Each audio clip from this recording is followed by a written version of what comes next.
भंडारा जिल्ह्यात 2 दिवस अवकाळी पावसामुळे 2000 हेक्टरवरील पिकांचं मोठं नुकसान. कृषी विभागाकडून नुकसानीची पाहणी. नाशिक जिल्ह्यात कांदा तस्करीचा प्रकार. डाळिंब आणि द्राक्षाच्या बॉक्समधून कांदा तस्करी. परदेशात छुप्या पद्धतीनं विक्री.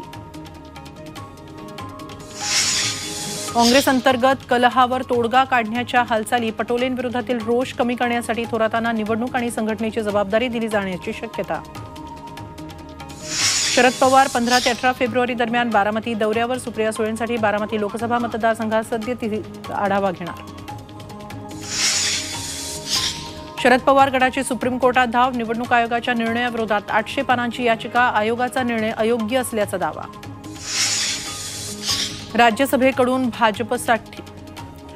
राज्यसभेसाठी भाजपकडून हर्षवर्धन पाटलांचं नावही चर्चेत. भाजप चौथा उमेदवार देण्याची शक्यता. आमदार राजन साळवींची पत्नी आणि मुलाला मुंबई हायकोर्टात दिलासा. पुढील सुनावणीपर्यंत एसीबी कठोर कारवाई करणार नाही. एसीबीची कोर्टात कबुली. उद्धव ठाकरेंचं नगर जिल्ह्यातील सोनई इथं जंगी स्वागत. 21 जेसीबींच्या माध्यमातून पुष्पवृष्टी. गडाखांच्या मतदारसंघात उद्धव ठाकरेंचा संवाद मेळावा. भाजप आणि अशोक चव्हाण दोघंही घाबरलेले आहेत. उद्धव ठाकरेंची टीका. फडणवीस चव्हाणांना डीलर म्हणाले होते. ठाकरेंनी करून दिली आठवण. मनसे अध्यक्ष राज ठाकरेंच्या पुणे दौऱ्याचा आज तिसरा दिवस. मागे गणेशोत्सवानिमित्त ओझर येथील विघ्नहर गणपतीचं घेतलं दर्शन.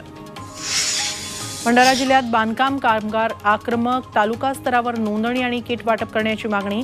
कामगार कार्यालयासमोरील मार्गावर रास्ता रोको. पुण्यात गुन्ह्यांचं सत्र थांबेना. सलग 4 हत्यांनंतर आता तरुणाचं अपहरण. कोंढवा पोलिसांनी शिताफीनं केली तरुणाची सुटका. तिघांना अटक. शिर्डीमध्ये भल्या पहाटे साई परिक्रमेला सुरुवात. परिक्रमेच्या 5व्या वर्षी देशी विदेशी भाविकांचा सहभाग. खंडोबा मंदिरात विधिवत पूजेनंतर पालखी. मनोज जरांगेंची प्रकृती खालावली. जरांगेंनी पाणी प्यावं यासाठी महिलांचा आक्रोश. जरांगे उपोषणावर ठाम. लातूरमध्ये अभिनेते भरत जाधव यांच्या नाटकाच्या प्रयोगापूर्वीच अपघात. स्टेजवर कोसळला लाईटचा भला मोठा लोखंडी स्टँड. 1 जण किरकोळ जखमी.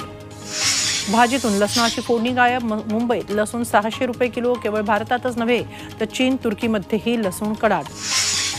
सपाच्या नेत्या जया बच्चन यांच्याकडून राज्यसभेसाठी उमेदवारी अर्ज. लखनौमध्ये सपा ऑफिसमध्ये अर्ज भरते वेळी बच्चन यांच्याबरोबर डिंपल यादव यांची उपस्थिती.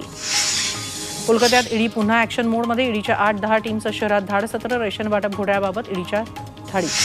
नॅशनल कॉन्फरन्सचे नेते फारुख अब्दुल्ला चौकशीसाठी जम्मूतील ईडी ऑफिसमध्ये. कथित जम्मू काश्मीर क्रिकेट असोसिएशनमधील 43 कोटींच्या घोटाळ्याबाबत अब्दुल्लांची चौकशी.